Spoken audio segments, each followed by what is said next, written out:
Në këtë fundvit, mediat e huaja sugjerojnë Shqipërinë si vend atraktiv për të vizituar në 2013. Leila Xhirein nga Huffington Post në shkrimin me titull 10 arsye në 2013 është koha të vizitoni Shqipërinë, përshkruan disa nga zonat më të bukura të vendit të shoqëruara me foto. Bukuria e Shqipërisë është e zymt, e egër dhe e vetmuar, nga Alpet Veriore deri tek plazhet e detit Adriatik dhe Jon. Është një bukuri e egër, por që meriton të vizitohet. Vendi është i pasur me qytete antike të mbrojtura nga UNESCO, ku më të njohurat janë Butrinti e po ashtu Apolonia më pak e eksploruar. Pjesë e bukurisë së Shqipërisë është progresi i saj hasur në pengesa të shumta, plazhet e virgjëra dhe nga ana tjetër resorte të mbipopulluara.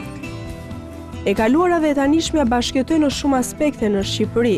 Termerët kanë pak mjete të sofistikuara dhe shumë punë i bëjnë vetë. Përreth liçenit të Ohrit, gratë përgatisin makaronat me dorë. Nëpër Alpe, shtëpitë të tëra qëndrojnë të izoluara në dimër.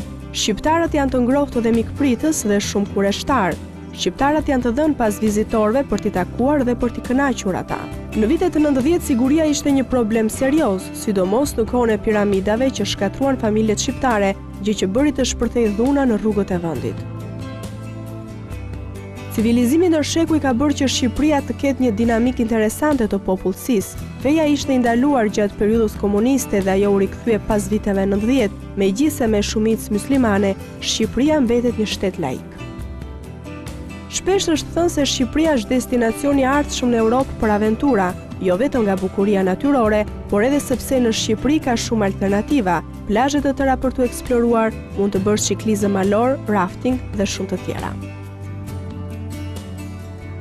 Shqipëria është një ndër vendet me çmimet më të ulta të paktën sipas standardeve europiane. Çmimet janë 30 deri në 50% më të ulta se në vendet fqinj si Kroacia, Greqia, Italia, dhe në këtë periudhë të zymtë ekonomike, Shqipëria mbetet zgjidhja më e mirë.